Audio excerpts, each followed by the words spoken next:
우리가 지난주에 기도에 대한 말씀을 함께 나누면서 우리 르비딤 그 아말렉 전투 출애굽기 17장에 나오는 그 말씀으로 또 한 부분을 함께 나누었던 것을 기억합니다. 많은 기도에 대한 질문을 주셨습니다. 아말렉의 전투, 르비딤에서의 아말렉 족속과의 그 전투 가운데 모세로 하여금 산 위에 가서 두 손을 들고 하나님께 기도하게 하시고, 또 아래에서는 여호수아와 이스라엘 백성들이 함께 연합하여 아말렉과 함께 전투를 행하는 장면. 그래서 위에서의 승리가 아래에서의 승리가 되어집니다. 위에서의 승리는 기도를 말하는 것이죠. 기도는 준비하는 것입니다. 실질적인 우리의 모든 삶이 결정되는 것. 그래서 예수님께서 십자가 지시기 전에 골고다 언덕에 올라가시죠. 그리고 기도하십니다. 그 기도하실 때에 보라, 이제 다 되었다, 내려가자, 이렇게 얘기를 합니다. 사실상 예수 그리스도의 그 십자가 짊어지심은 쉬운 일은 아니었습니다. 근데 그 일들을 순종하는 것에 있어서 다 이미 이루어진 거예요. 어디서요? 하나님 앞에 기도하는 그 자리에서 모든 것이 결정된, 자, 됐다 하고 내려가셔요. 이제 십자가 질 준비가 되시는 거예요. 그 뜻이 전부 다 이루어지는 거예요. 그러니까 기도 안에서 먼저 하나님의 뜻이 다 이루어집니다. 그 기도를 통해 이루어진 모든 것들이 우리의 삶을 통해 펼쳐 나간다라고 하는 것을 그 겟세마네의 기도를 통하여서 우리에게 보여주시는 그 장면이죠. 아말렉과의 전투도 마찬가지입니다. 모세로 하여금 손을 듭니다. 하나님을 향하게 하고 하나님 앞에 우리 자신이 아무것도 할 수 없는 존재인 것을 인정하고 항복하고 온전히 주님 앞에 내어 맡기고 주님을 부르는, 주님께 내어 맡기는 의탁하는 기도의 모습 속에서 모세가 두 손을 들고 기도할 때마다 아래에서 이스라엘 백성들이 아말렉을 이깁니다. 그러나 손이 내려갔을 때에 그 전세가 역정되는 것들을 봅니다. 그래서 아론과 훌이 대신 옆에서 그 손이 내려오지 않도록 협력하여 돕는 것들, 중보기도라고 할 수 있겠죠. 함께 합력하여서 그 일들을 이루어가는 것. 기도가 너무 중요합니다. 기도, 하나님과의 관계죠. 하나님과의 그 생명의 관계 속에서 모든 것은 다 이루어집니다. 그 이루어진 것들이 펼쳐집니다. 마치 주기도문을 통해서 아버지의 뜻이 하늘에서 이루어진 것처럼 땅에서 이루어지리이다. 할렐루야.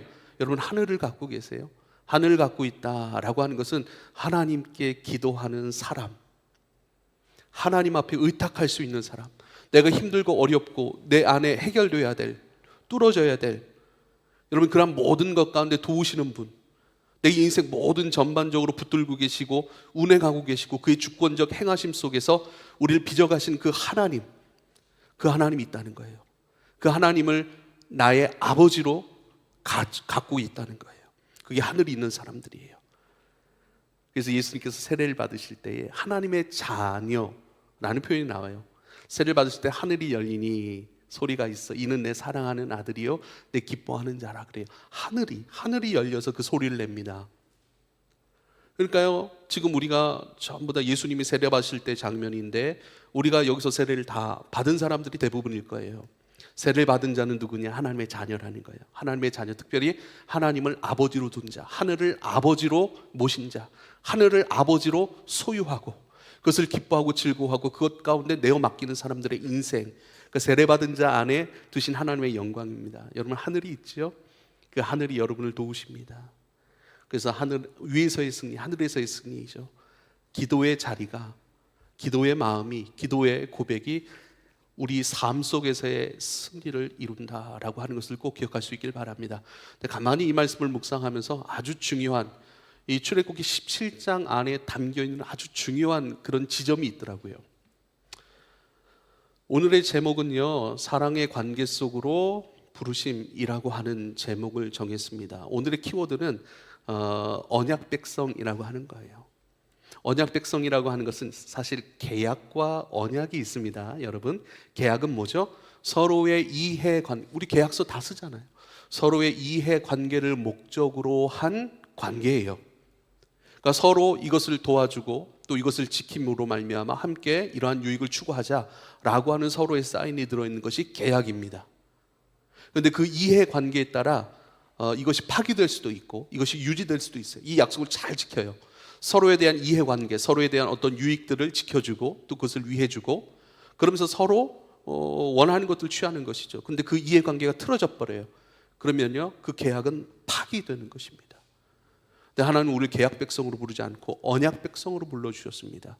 그 언약 백성으로 불러주신 그 말씀의 본문이 오늘의 말씀이에요.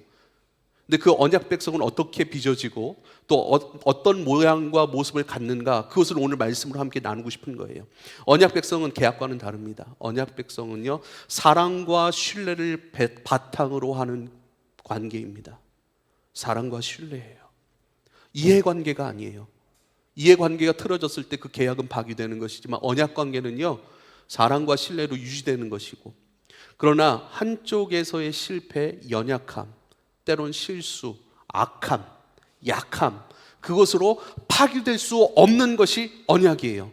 사랑과 신뢰이고요, 어느 한쪽에서 그 사랑과 신뢰를 포기하지 않는 이상 한쪽은 그것을 계속 유지해요. 포기하잖아요. 그러나 한쪽은 그것을 유지할 힘과 능력은 없어요. 그래도 한쪽에서 그것을 계속해서 유지해 가기로 결정하고 그것을 계속 가져가기로 결정한다면 그 언약 관계는 파기되지 않습니다. 계속 유지됩니다. 오히려 그 악함, 약함, 미숙함, 죄, 실수, 그 모든 것들이 그 한쪽에서의 언약과 한쪽에서의 사랑과 신뢰로 말미암아 계속해서 빚어지고 성숙으로 이끌어지고 선함으로 새롭게 변하여질 수 있는 아름다운 은혜의 기회를 갖는 것이 바로 언약 관계인 것을 꼭 기억할 수 있기를 부탁을 드립니다. 하나님은 이스라엘 백성들 이 언약 관계로 부르십니다. 저는 이 언약 관계를 사랑의 관계 속으로 부르셨다라고 하는 것으로 표현을 여러분께 드리는 거예요. 왜 사랑인가? 사랑의 핵심은 뭐니 해도 자유입니다. 자유롭게 선택하고 결정하는 거예요. 자유롭게 함께 하기로, 내 자유로 선택하는 거예요. 마지못해서 함께 하기로 하는 것이 아니라, 마지못해서 머물려고 하는 것이 아니라, 마지못해서 기쁘게 해주는 것이 아니라, 내가 기쁘게 해주기 위해, 기쁨을 주기 위해 내가 함께하는 것을 기쁨으로 여기고 영광으로 여기고 그와 동행하는 것을 감사로 여기고 그의 도우심을 내가 자발적으로 내 심령을 열어 수용하고 또 내가 할 수 있는 모든 몸짓과 살아감을 통하여 하나님께 영광이 되기를 자유함으로, 자원함으로, 기쁨으로 그것을 결정하는 것, 이게 자유예요. 그래서 부부가 서로 사랑을 한다, 혹은 하나님과 나의 관계가 사랑 관계 속에 있다라고 할 때 억지로 예배 드리는 건 사랑이 아니에요. 억지로 예물을 드리거나 억지로 찬송을 하거나 억지로 뭔가를 하나님 앞에 드린다, 예배로 드린다, 경외함으로 드린다, 그것은 언약 관계가 아닌 거예요. 사랑의 관계 속에 있지 못한 거예요. 끌려간다라고 하는 것은 있을 수가 없는 거예요. 물론 끌려가기도 합니다. 우리가 미숙하기 때문에 그래요. 잘 알지 못하기 때문에 그래요. 하나님은 오르십니다. 부족함이 없으십니다. 잘못됨이 없으십니다. 근데 내가 잘못될 때가 있어요. 내가 그것을 왜곡할 때가 있어요. 내가 그것을 판단하고 정죄할 때가 있어요. 그때는 하나님께서 우리를 이끌어 가시죠. 왜요? 우린 그것을 유지하고 그것을 누릴 만한 능력이 전혀 없는 것을 잘 알아요. 그러니까 사랑과 신뢰 속에서 그것을 계속 유지해 가는 동안에는 억지로 끌려갈 수도 있습니다. 그러나 그 억지로 끌려감 속에서는 뭐라고요? 변화되어지는 기회이고 과정이고 우리가 성숙으로 빚어져가는 하나님의 은혜 속에서 주권적으로 행하시는 하나님의 놀라운 은혜다라고 하는 거예요. 계속해서 우린 기회이죠. 우린 연약할 때가 많습니다. 그리고 모르는 것들이 많고 이해되지 않는 것들이 굉장히 많아요. 어떤 세계관의 문제일 수도 있습니다. 어떤 내 경험의 잘못된 경험으로 봤을 때 왜곡된 것일 수도 있어요. 근데 하나님은요, 그걸 다 아세요. 그걸 다 아시고 내가 너와 깊은 사랑의 관계 속에서 내 언약 백성으로 내가 너를 불렀고 그 언약 백성 다음으로 내가 너를 빚어갈 거야. 이게 하나님의 사랑이고 포기하지 아니하시는 하나님의 열심이에요. 결국 하나님의 그 포기하지 아니하는 사랑의 열심 때문에 우리가 지금 이곳에 있는 것이고 예배할 수 있는 것이고, 혹시 마음이 조금 없을지라도 그러나 우리가 이곳에 앉아 이 말씀을 듣고 하나님을 지금 찬양하고 예배할 수 있는 것은 그런 하나님의 사랑의 열심, 깊은 헤아리심으로 우리를 감싸 안으시고 우리에게 말씀하시고 우리의 어처구니 없음, 면목 없음, 정말 우리의 어이없음에 그런 모든 것도 주님께서 기다려주시죠. 그것을 오히려 재료와 기회로 삼아 우리를 빚어가신다라고 하는 그 하나님 신뢰하실 수 있기를 부탁을 드립니다. 하나님께서 이스라엘 백성들에게 행하신 일들, 그 과정을 좀 말씀을 드리고 싶어요. 첫 번째는요, 우리가 소련한테 다 배웠던 10가지 재앙에 대한, 제국에 대한 그 심판을 말씀합니다. 애굽에 대해서 10가지 재앙을 행하시죠. 하나님께서 이스라엘 백성들이 고된 노역 가운데 주님께 부르짖습니다. 주님, 우리를 구원하여 주십시오. 그러니까 자유를 향한 갈망이에요. 하나님 안에서의 자유를 향한 그 갈망을 읽어내시는 거예요. 노역을 통하여서, 고역을 통하여서 부당한 그런 노동에 시달리고 대우에 시달리면서 우린 자유의 존재인데, 그 사랑 안에서 온전히 자유롭게 주님을 예배하도록 부르심 받은 하늘의 부유함 속에 열매가 되어가는 그 존재인데 라고 하는 그것들이 깨어난 거예요. 할렐루야. 그래서 주님을 부르짖기 시작한 것이죠. 주님이 그것을 듣습니다. 그리고 그들 가운데 찾아오시고 애굽에게 얘기를 하죠. 그리고 바로에게 명령합니다. 내 백성을 자유롭게 하라. 예배하기 위한 그 장소를 향하여 나아갈 수 있도록 풀어주어라 라고 말씀하고 있습니다. 근데 그것을 계속 거절해요. 왜요? 애굽이라고 하는 제국은요, 그들의 값싼 노동력을 가지고 그들의 탐심을 만족시키고 탐심을 꽃피우는 그 문화 그 자체이기 때문에 그들이 없으면 안 되는 거예요. 그들은 아주 값싼 노동력이거든요. 그들을 아주 배만 부르게 해주면 되는 거예요. 먹여주기만 하면 되는 거예요. 재워주기만 하면 되는 거예요. 삶의 몇 가지의 필요 기본적으로 제공만 해주면 우리의 탐심을 만족시킬 만한 세상의 모든 부당한 것들 다 어디서 나왔습니까? 사실 사람의 악한 마음 속에서 다 나와버린 거예요. 그것을 꽃피웠던 거예요. 그 재료, 그 과정, 그 노동력을 어떻게 해요? 자그마한 것 주면서. 그러니까 우리가요, 이 땅에서 다 일을 해요. 다 일을 하지만 노예로 일을 하면 안 됩니다. 노예로 일을 하면 안 됩니다. 하나님을 모르면, 하나님의 계획을 모르면, 지금 하나님의 불러내신 영광스럽고 거룩한 일로 내가 순종한 그 목적을 우리가 모른다면 우린 노예일 뿐이에요. 결국 뭐죠? 사장님 돈 벌어주는 것이죠. 회장님 돈 벌어주는 것이죠. 안 그렇습니까? 너 월급 얼마 줄게. 나를 위해서 이렇게. 결국 그거예요. 근데 그 부르심이요, 하나님 한 분, 그분의 존재를 인정하고 그분이 보내심의 존재로서 나는 사장을 위해 일하는 것이 아니라 하나님 내게 맡겨내신 거룩한 일로 오늘을 감당해내는 것, 그건 완전히 다른 거예요. 그래서 하나님을 붙드실 수 있길 부탁을 드립니다. 그래서 하나님 10가지 재앙을 냈어요. 피 재앙, 개구리 재앙, 이 재앙, 파리 재앙, 그 다음에 악질 재앙, 그리고 독종이라고 하는 그 악성 종기, 그 다음에 뭡니까? 우박, 그 다음에 메뚜기, 흑암, 그리고 장자. 지금 목사님이 다 외우고 있나, 틀리지 않았나, 막 10가지 재앙으로 행하시는 것이 맞죠? 왜요? 알고 있어요? 좋습니다. 반응 좋아요. 자주 이렇게 해줘야 됩니다. 자주. 그래서 이렇게 말씀하세요. 출애굽기 12장 31절 32절에 보면 결국 바로가 손을 들죠.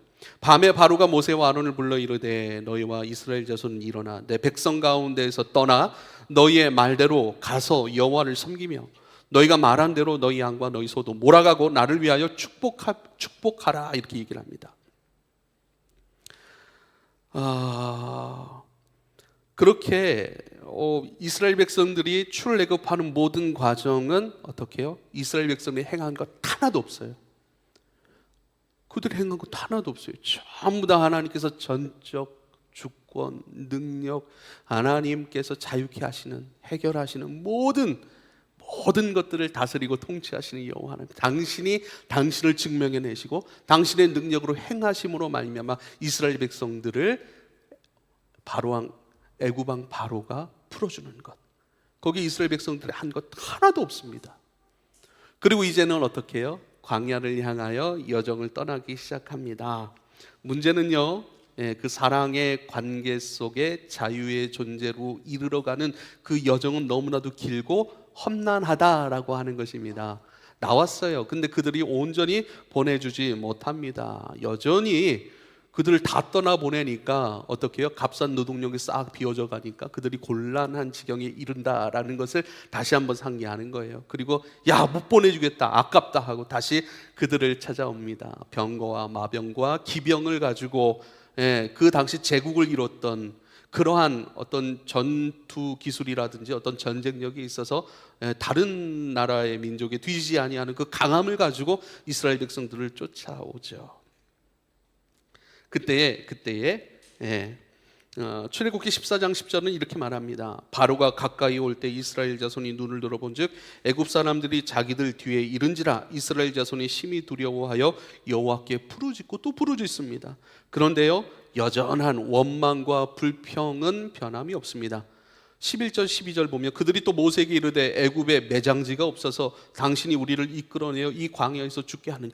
어쩜 이렇게 불평도 아주 얄밉게 하는지 모르겠어요. 왜? 비아냥대면서 불평을 하잖아요. 애굽에 매장지가 없어서 우리를 이 광야로 이끌어내 여기서 죽게 만드느냐, 막 이렇게 비아냥대면서 아주 비판하는 거. 어쩜 이렇게 이게 다 우리 속에 있는 거예요. 어찌하여 당신이 우리를 애굽에서 이끌어내어 우리에게 이같이 하느냐. 우리가 애굽에서 당신에게 이른 말이 이것이니 아니냐. 이르기를 우리를 내버려두라. 우리가 애굽 사람을 섬길 것이라 하지 아니하였더냐. 우리가 나오려고 한 거 하나도 없어. 네가 데려간다라고 하니까 어쩔 수 없이 따라 나오는 것이지. 우리는 애굽에 머물러 애굽 사람을 섬기고 그들이 준 고기, 그들이 준 먹고 잘 것, 이것 속에서 그냥 노예로 사는 것이 난 좋았는데 라고 얘기를 하는 것이죠. 그래서 광에서 죽는 것보다 애굽 사람을 섬기는 것이 더 낫다라고 그렇게 비아냥대면서 그렇게 원망하고 그러니까 여전히 몸은 나왔을 줄 모르지만 여전히 마음은 애굽에 있었던 거예요. 그러니까 그 과정을 보여주는 것이죠. 모세는 아무 말 할 수 없었습니다. 다만 얘기를 하는데 이렇게 얘기를 합니다. 13절 14절이에요. 모세의 대답인데요. 모세가 백성에게 이르되 너희는 두려워하지 말고 가만히 서서 여호와께서 오늘 너희를 위하여 행하시는 구원을 보라. 너희가 오늘 본 애굽 사람을 영원히 다시 보지 아니하리라.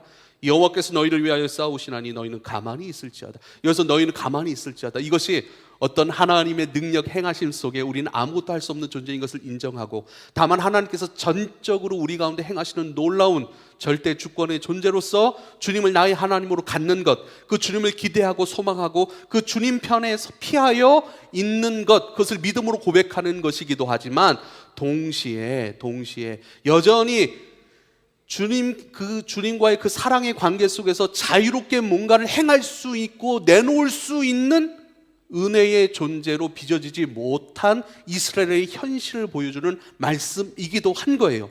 여전히 우리가 떠날래요? 그들과 전쟁할래요?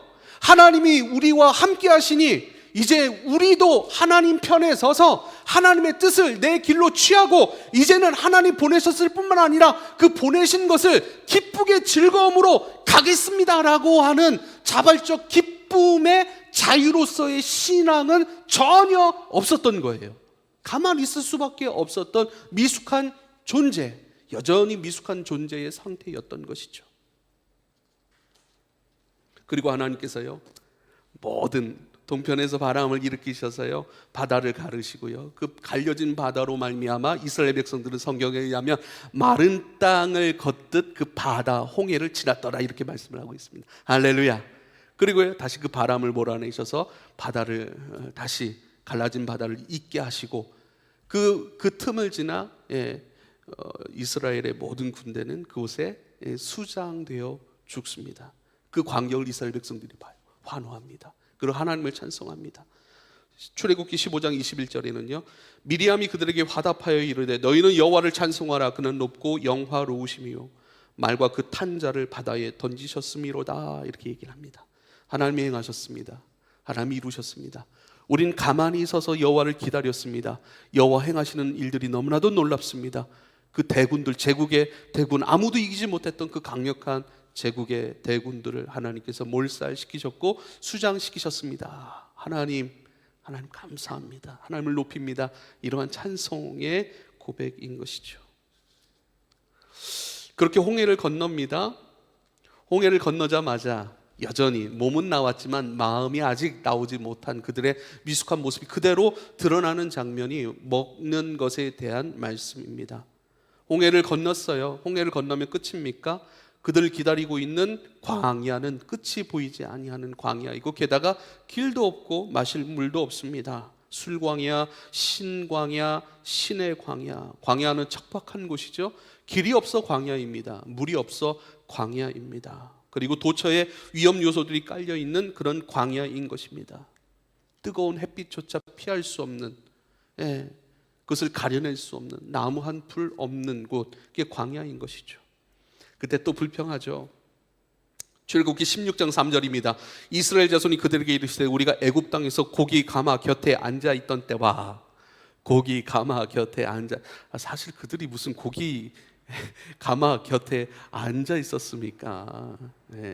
무튼 계속 비아냥대는 거예요. 그때와 떡을 배불리 먹었던 때에 여호와의 손에 죽었더라면 좋았을 것을, 차라리 그때 죽었으면 좋았을 것을, 애굽에서 하나님께서 10가지 재앙으로 애굽의 사람들을 치실 때에 그때 같이 죽는 것이 나았을 뻔했다. 너무 힘들어 원망하고 불평하는 것입니다. 나왔어요. 애굽으로부터 나왔어요. 하나님께서 행하여 가신 그 놀라운 은혜의 일들을 경험하고 나서도 여전히 과거를 주목하여서 오늘을 불평하고 원망함으로 오늘의 은혜를 만나지 못하는 어리석음 가운데 여전히 그들이 머물러 있었던 것이죠.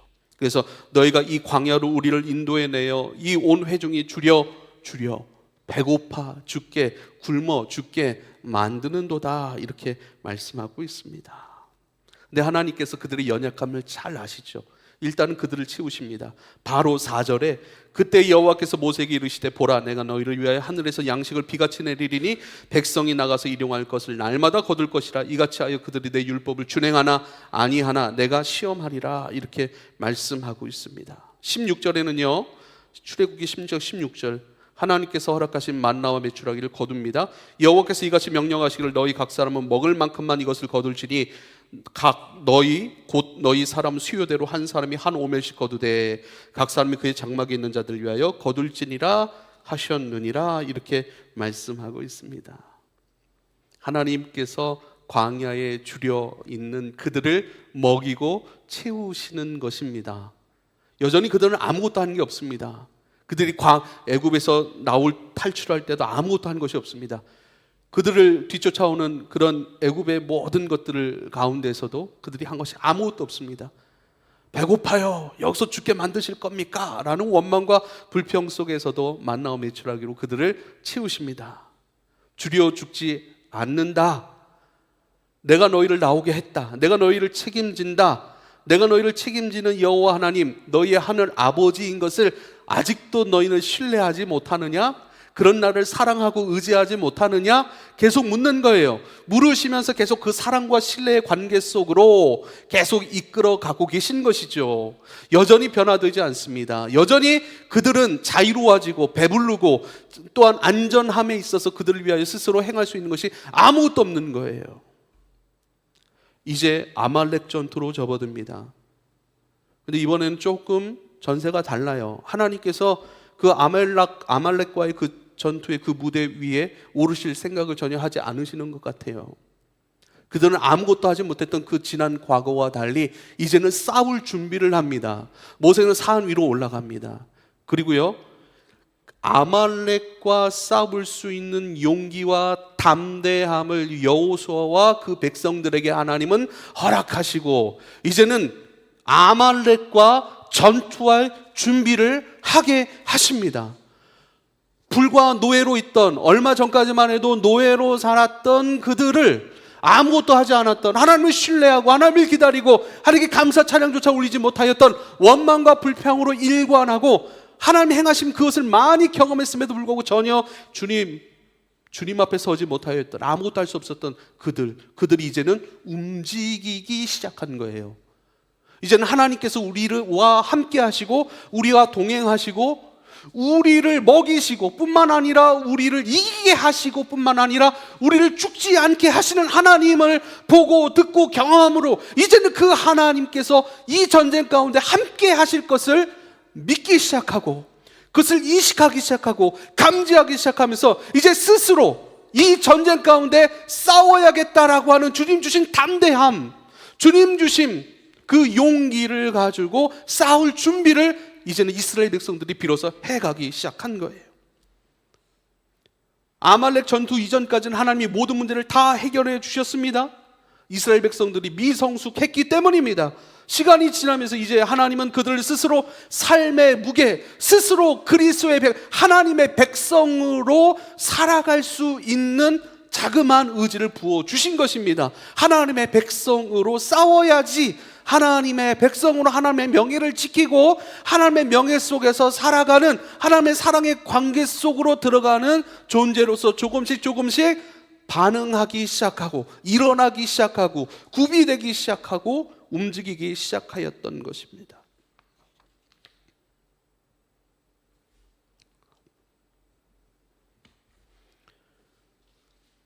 그리고 아말렉 전투를 진행하는 것이죠. 그 다음에 가만히 보시면, 자 보세요, 아무것도 하지 않았던 그 미숙한 존재가 이제는 싸우기 시작해요. 그 싸움을 통해서 이제는 하나님께서 이스라엘 백성들에게 선포하시는 장면이 바로 이 장면이에요. 오늘 말씀이에요. 출애굽기 19장 5절 6절. 세계가 다 내게 속하고, 우리 같이 읽읍시다. 같이. 출애굽기 19장 5절 6절 시작. 세계가 다 내게 속하였나니 너희가 내 말을 잘 듣고 내 언약을 지키면 너희는 모든 민족 중에서 내 소유가 되겠고 너희가 내게 대하여 제사장 나라가 되며 거룩한 백성이 되리라. 너는 이 말을 이스라엘 자손에게 전할지니라. 이것은 언약입니다. 이스라엘 백성들과 언약을 선포하시는 장면이에요. 뭐예요? 세계가 다 내게 속하였음을 보았느냐.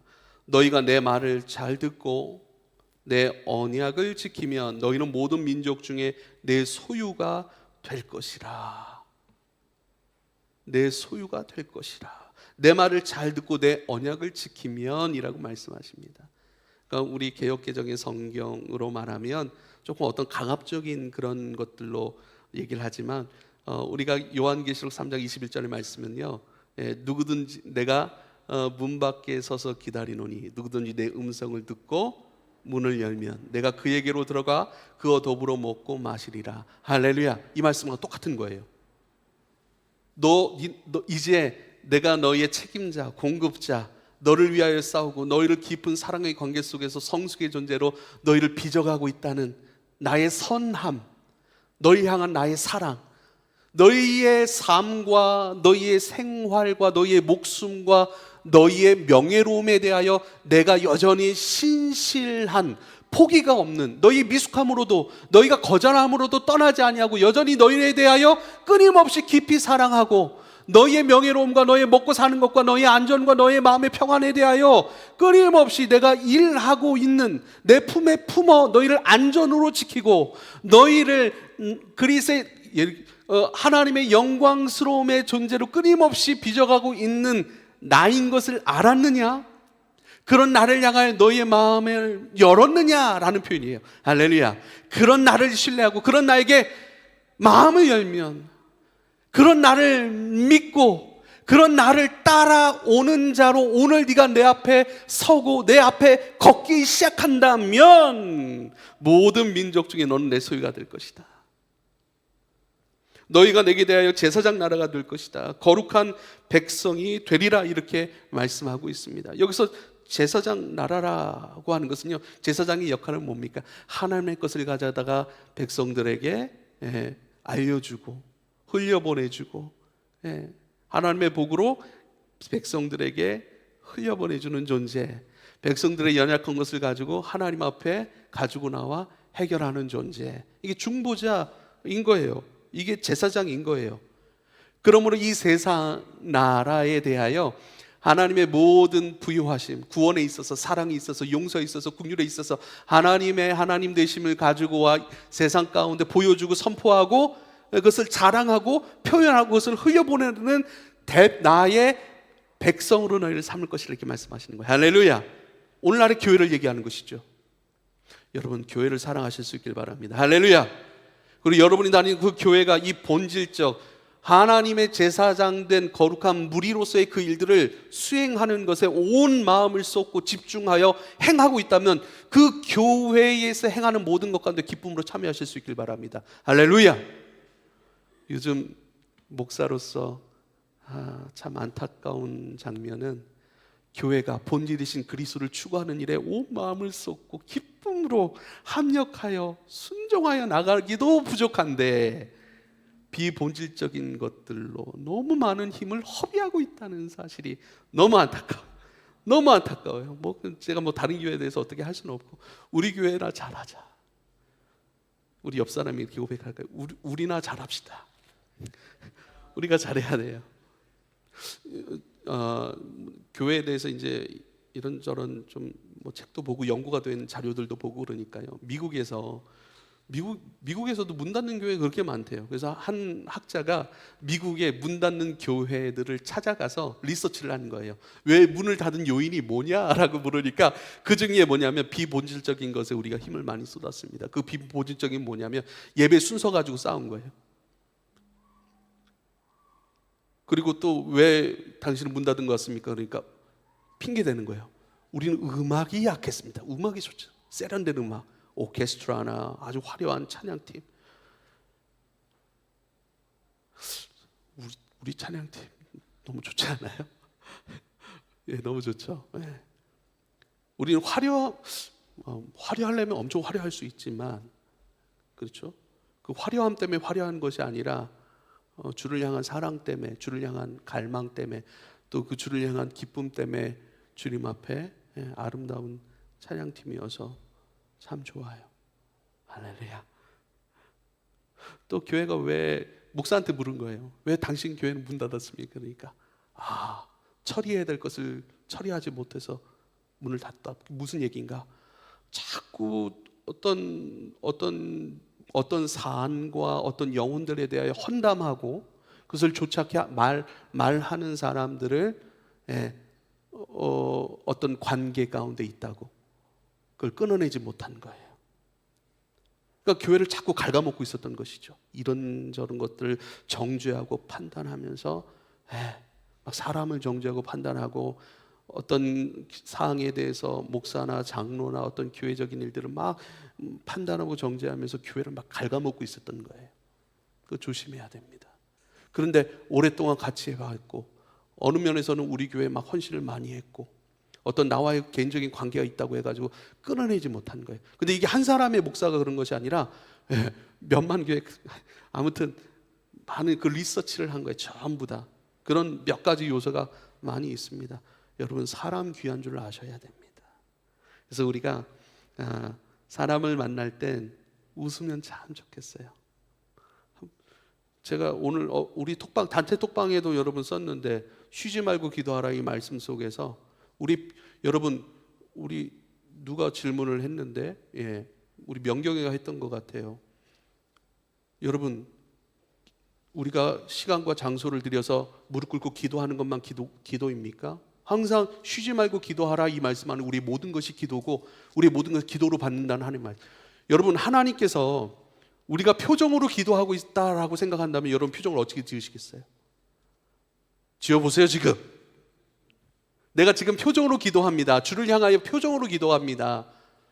우리 지금 양육부서 간사님과 리더들은 몇 가지 경건의 실천들을 하고 있어요. 하루에 10분, 15분, 20분 정도 핸드폰 다 꺼놓고 산책을 하는 거예요. 산책하며 주님과 걷는 기도하는 거예요. 직장에서 일할 때는 어떤 기도죠? 그냥 내 일이 아니라 거룩한 일을 행하는 것으로서의 기도예요. 자, 표정으로 나는 기도합니다. 어떤 표정입니까? 원망하고 불평하는 사람도 있는 것 같아요. 지금 표정으로 표정으로 밝게. 그래서 사람을 향해 웃는다. 그리고 사람을 향해 웃고요. 사람을 향해서는 안녕하세요라고 인사할 줄 알아야 됩니다. 한번 인사해 볼까요? 웃으면서 안녕하세요. 평안하십니까? 이게 뭐죠? 웃고 안부를 묻는다는 것은 나는 당신을 귀하게 여깁니다라고 하는 그 의미예요. 할렐루야. 고백합시다. 옆 사람에게 정말로 나는 당신을 귀하게 여깁니다. 할렐루야. 그렇게 사셔야 됩니다. 교회가 비본질적인 것에 자꾸 에너지를 쏟으면 우리 갈 길 바쁜데 못 갑니다. 근데 우리 길을 가다 보면 그 길을 가는 기쁨이 있어요. 그 길을 가는 기쁨이 있어야 돼요. 우리가 그 기쁨 잃어버리고 뭘 얻으려고 그럽니까? 그래서 기쁨이 늘 있게 하는 것, 우리 봉사와 섬기 가운데 늘 기쁨이 있게 해야 되는 줄 믿으실 수 있기를 부탁을 드립니다. 여러분, 근데 중요한 것은요, 이 언약 관계 가운데 중요한 포인트가 있습니다. 우리도 결혼해 보신 적 있죠? 결혼해 보신 적이 아니라 결혼해 보신 분 있죠? 예. 결혼 결혼 이순 집사님 결혼해 보신 적 있죠? 예. 그때 뭐라고 얘기를 합니까? 예. 요즘 그런 말 잘 안 쓰는데 저도 주례할 때 그런 말 안 씁니다.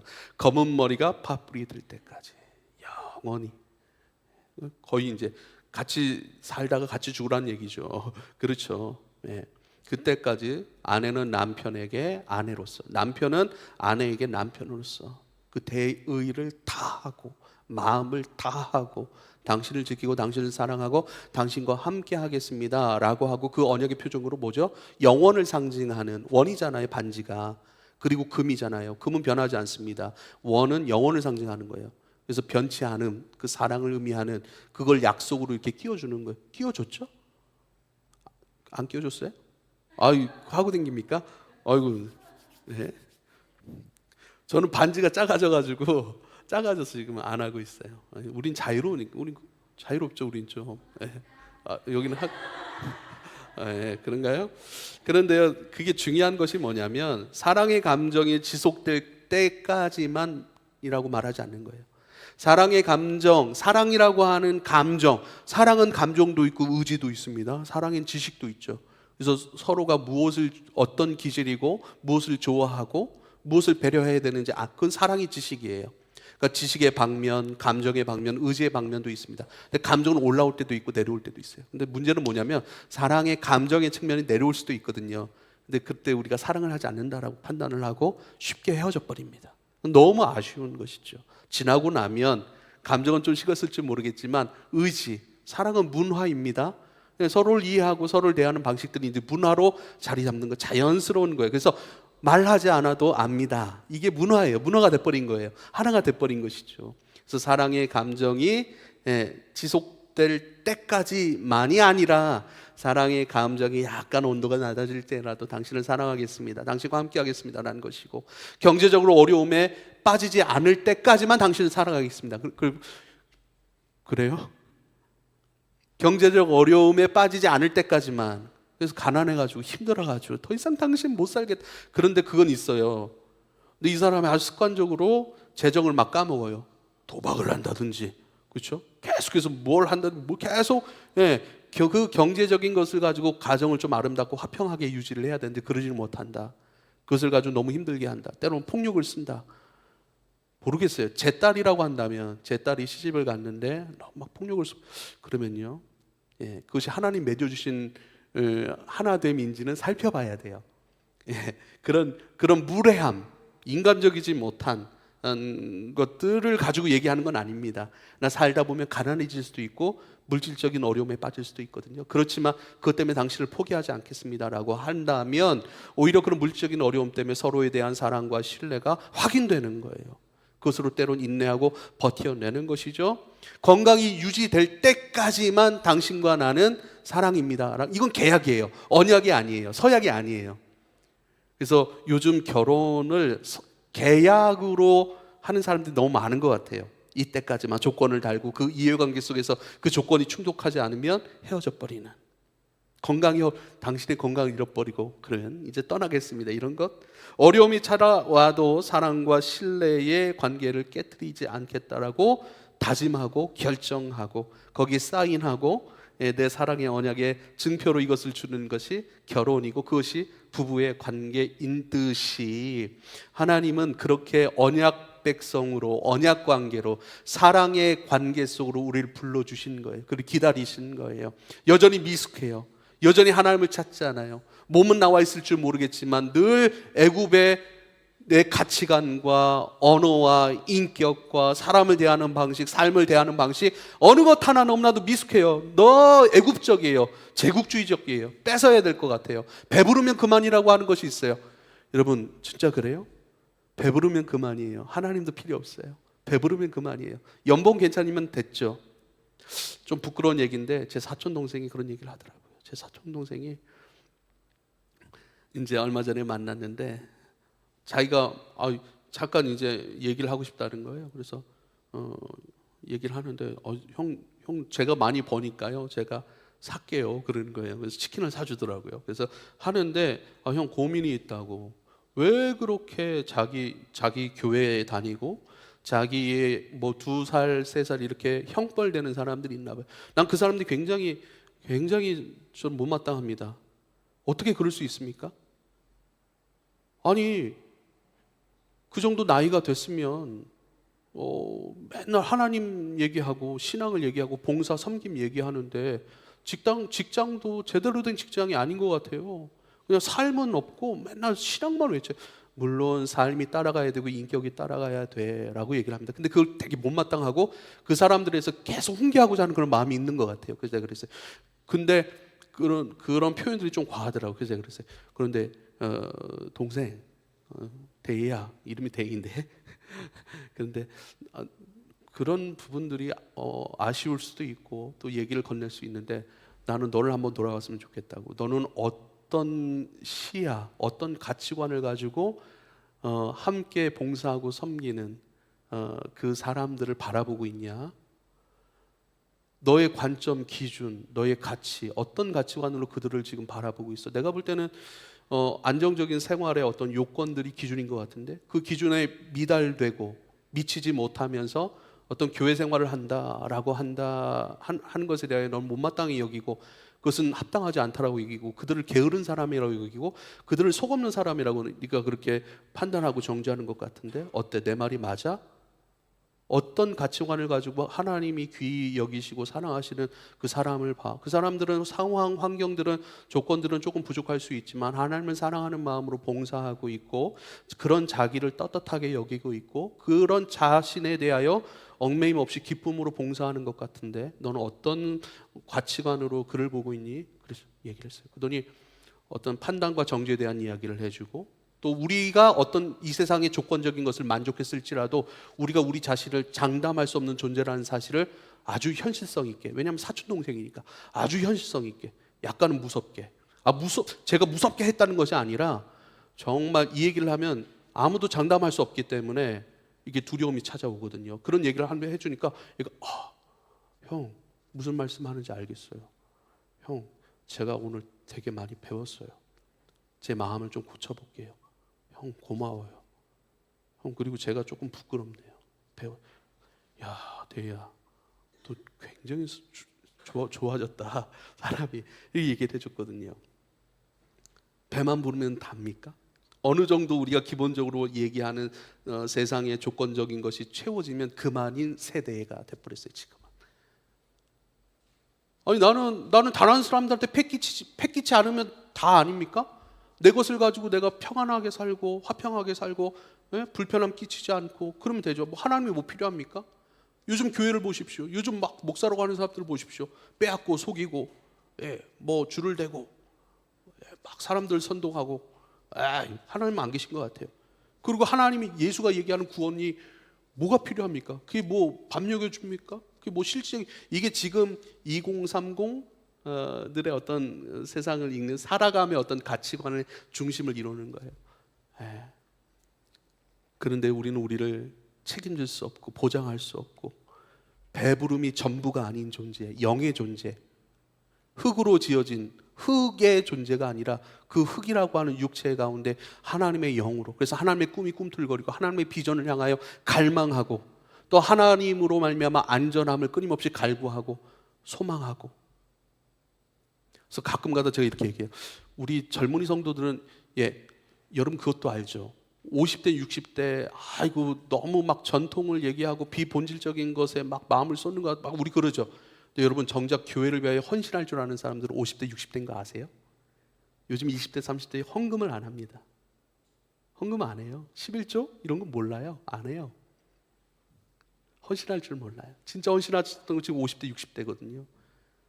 그래서 제가 요즘 가끔 얘기해요. 여러분에게 예배 모범이 되어야 됩니다.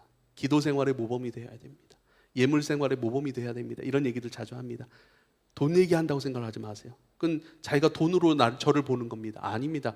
하나님 앞에 새로운 존재가 되십시오. 하나님 앞에 내어 맡기고 하나님 주시는 것들, 하나님을 공급자와 책임자로 만나가는 그러한 건강한 신앙의 사람으로 살아야 우리가 진짜 행복과 진짜 만족과 진짜 하늘의 부요함, 그 믿음의 부요함 속에서 이 땅에서 승리할 수 있습니다 라고 얘기하는 것으로 여러분 잘 들으실 수 있기를 부탁을 드립니다. 할렐루야.